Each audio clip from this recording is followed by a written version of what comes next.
Welcome back. Markets are down this morning, heading into the open. Take a look. Dow Industrials down 164. The S&P down 8 points, and the Nasdaq lower by 48. But it has been a good beginning of the new year.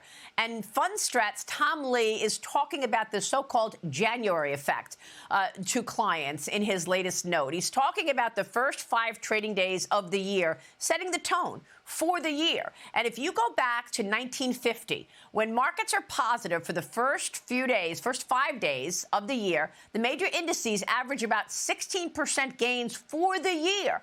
This has gone back to 1950 and has an 84% win rate. So far, markets are up, as you see, about 2% on the Dow Industrials year to date. Nasdaq up 1.5%, S&P up 1.1%. Now, we're going into this phenomenon this year in a rare occurrence, as Tom puts it. He says we've come off of 3 straight years of 15% plus gains. Joining me now to weigh in is Piper Sandler's chief investment strategist, Michael Kantrowitz. Michael, what do you think? Do you think the January effect is in effect for this year? Well, I wouldn't take too much weight into a full year view, particularly with so much of this year dependent on where policy goes. And again, history is helpful, but ultimately we think the year is going to be better, and we're going to see quite a big rotation in leadership because of all of the policy stimulus that's been put in place. So we'll take it, but I wouldn't put too much emphasis into it, though. All right. It's an 84% win rate, and Tom Lee is talking about it this morning. Yeah. I want to get your take on how do you want to be positioned in 2026, Michael? What areas will you be betting on for 26?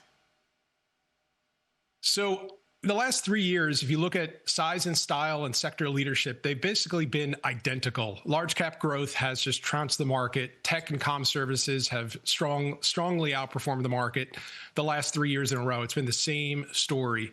And that was due to the effects of the inflation shock, the increase in interest rates, and the bifurcation we've seen in the economy. Over the last 2 years, we've seen the unemployment rate go up.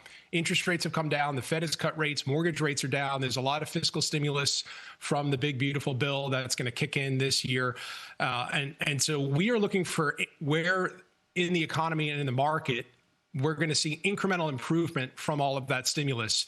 And so while I think the AI story is going to continue and broaden out, I think the money is going to be made in where investors are less optimistic because the data has been weak for 3 years. Areas like transportation, housing related, and manufacturing, where it's really been the lower leg of the K, where I would say most of the Trump administration's policy stimulus have been aimed at helping to provide some healing in that area.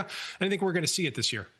And I guess you have a good macro story to back that up, right? I mean, we spoke with Louis Navellier the other day, and he's looking for 5% GDP growth at some point this year. Well, what I think is going to be really important is not necessarily what the aggregate numbers are, whether it's the S&P earnings growth or what GDP is going to be, because we've had good earnings growth and good GDP the last 3 years. However, it's been a very narrow backdrop. So what I think matters more to investors is whether it's going to be broad or narrow. And for the first time in 3 years, we are in the camp that things are going to broaden out because of everything I just mentioned. And I think that is going to make it feel like a much better market and better economy because there's going to be more participation rather than concentration. Yeah. Mark Tepper, jump in here. Do you believe in the January effect? Absolutely. Yeah, and outside of just the first 5 days of the month, when the entire month of January is positive, dating back to 1950, the overall year is up an average of 12%. So I'm bullish definitely on the consumer in the first half of the year. To Michael's point about the one big beautiful bill, we're expecting an additional $150 billion in tax refunds hitting this spring.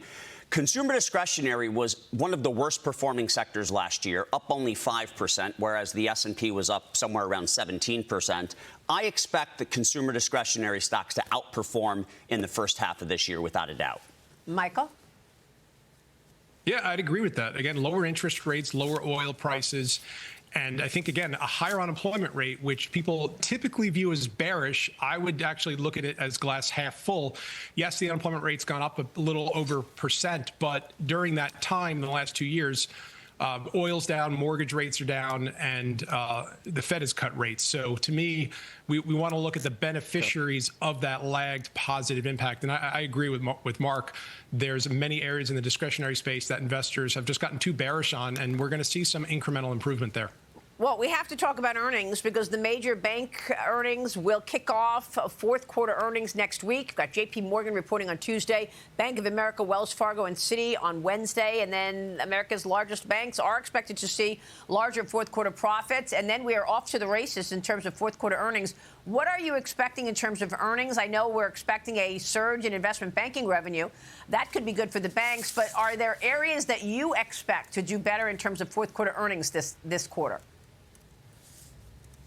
I think we'll start to see this, the last 3 or 4 months, we've seen earnings expectations for the first time rise across large caps, mid caps, and small caps. We didn't see that in 23, 24, or the first 9 months of 2025. So I think we're going to see a lot of positive surprises.